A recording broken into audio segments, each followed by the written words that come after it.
আজকে আমার নাতি বাড়িতে নেই, বেড়াতে গেছে, তাই আমরা সব মিলে কলা খাবো, কলা দিয়ে গরমে তো, তাই কলা খাবো না। কত কলা কে খাবে? এত কলা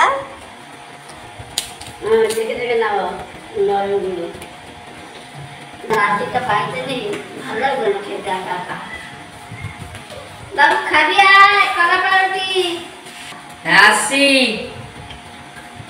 দিয়া খাবে। এসো। যাচ্ছি। আমি খাচ্ছি তো, 10টা বাজে। আমি এই যে খাচ্ছি, এই যে কলা খাচ্ছি। দিয়েছো? হ্যাঁ। এদিকে মা বসে গেছে সবজি কাটতে। তা মায়ের পেছনে আয়ুষ খালি গায়ে বসে আছে। এত গরম পড়েছে যে জামা গায়ে রাখতেই পারছে না, তাই খালি গায়ে বসে বসে টিভি দেখছে। তার সাথে মাও সবজি কাটতে কাটতে টিভি দেখছে। আয়ুষ আবার এই কার্টুনগুলো দেখতে অনেক পছন্দ করে, বিশেষ করে বাজি ওর অনেক পছন্দ, তাই সবসময় ও বাজির ভিডিওই চালিয়ে রেখে দেয়। হঠাৎ করে দাঁতে যেন কি হয়েছে, তাই ওর দিদাকে দেখাচ্ছে। কি হলো আবার দাঁতে কে জানে, দিদা তো বুঝতেই পারছে না। এদিকে আমি চাল নিয়ে নিয়েছি, চালটা ধুয়ে ভাত বসিয়ে দেব, কারণ আয়ুষের আবার খিদে পেয়ে যাবে না হলে ওর, তাই সকাল সকাল আমি ভাত বসিয়ে দিই। আগের দিন বিরিয়ানি হয়েছিল, সেখান থেকে কিছু মাংস বেঁচে গেছিলো, তাই এটা আজকে রান্না করা হবে। এটা ফ্রিজে ছিল তাই জমে গেছে, এটা ছাড়তে একটু সময় লাগবে, তাই এর মধ্যে একটু জল দিয়ে রাখবে। জল দেওয়ার পর মাংসটা ছেড়ে যাবে।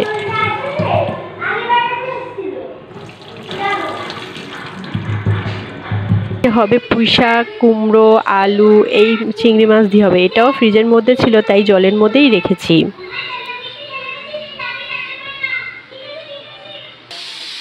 এদিকে মা চিংড়ি ভাজা শুরু করে দিয়েছে। সব মশলা হাতের কাছে গুছিয়ে নিয়েছে। হাতের কাছে সব কিছু যদি গুছানো থাকে তা আমাদের করতে অনেক সুবিধা হয়।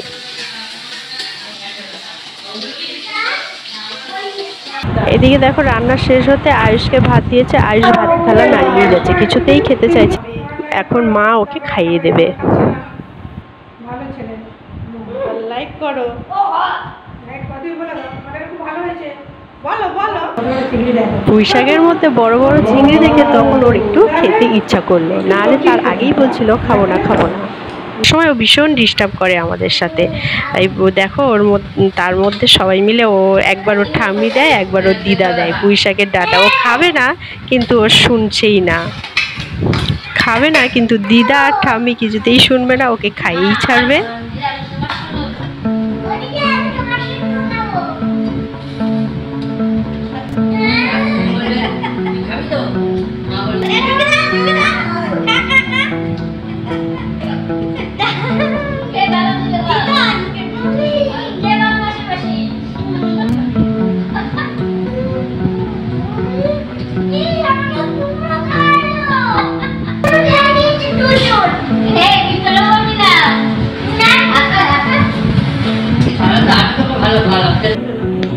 ঠাম্মি মাংস তুলতেই আয়ুষ সঙ্গে সঙ্গে চোখ দুটো বড় বড় করে ঠাম্মির কাছে যাচ্ছে, যাতে মাংসগুলো ঠাম্মির থেকে খেয়ে নেয়।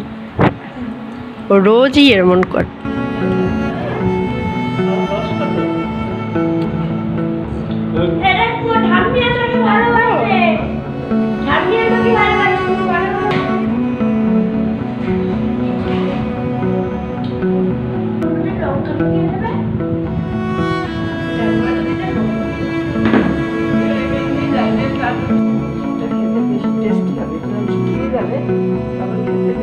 খাওয়া দাওয়া শেষ হতেই আমার শাশুড়ি মা একটু আম মাখা করেছিল, আর গরমের দিন এই আম মাখা খেতে অনেক ভালো লাগে, তাই একটু আম মেখেছিল। ছাদে দেখো অনেক রোদ, তাই আমগুলো একটু ছাদেই দিয়ে দিল। কিছুক্ষণের মধ্যে আমগুলো শুকিয়ে যাবে, আর আম শুকিয়ে গেলে খেতে কিন্তু অনেক টেস্টি হবে। তোমরা একবার বাড়িতে ট্রাই করে দেখতে পারো। এইভাবে দিই, আর একদিন আমাকে দেখাবো সেদিন সরষের সাথে দিয়ে দেবো। কাসুন্দি দিলে হয়, কিন্তু কাসুন্দিটা আজকে নেই তো, ওই জন্য দিতে পারলাম না।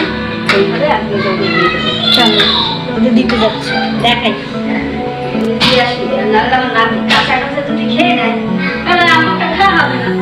ওই জন্য রোদে দিয়ে দিই, রোদে দিলে টেস্ট করে দিলাম। আমার রোদে আসে নাকি বাচ্চা ছাড়া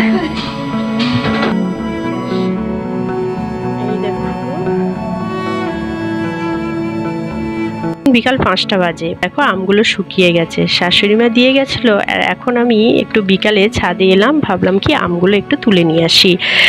ছাদে তো সেইভাবে আসা হয় না, কেননা এখন প্রচণ্ড রোদ তাপ, তাই বিকালবেলা একটু ছাদে চলে এলাম।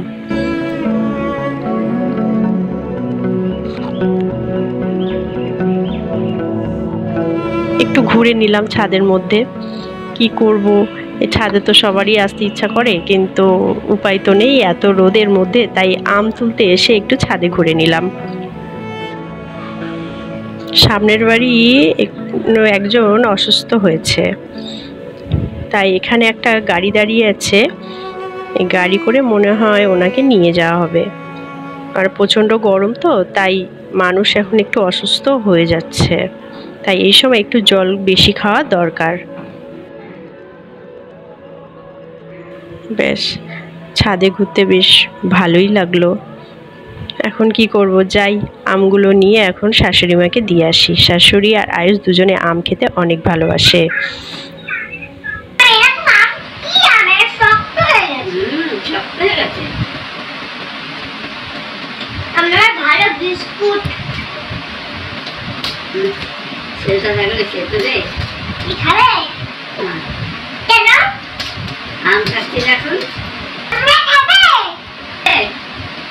আজকের ব্লগটি এই পর্যন্ত। দেখা হচ্ছে পরের ভিডিওতে। ভিডিওটি যদি ভালো লাগে তাহলে একটা লাইক করে দিন।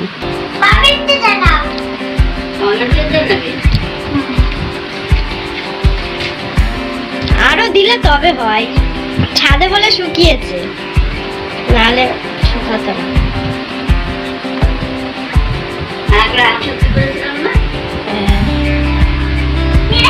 শক্ত কাল হয়ে গেছে।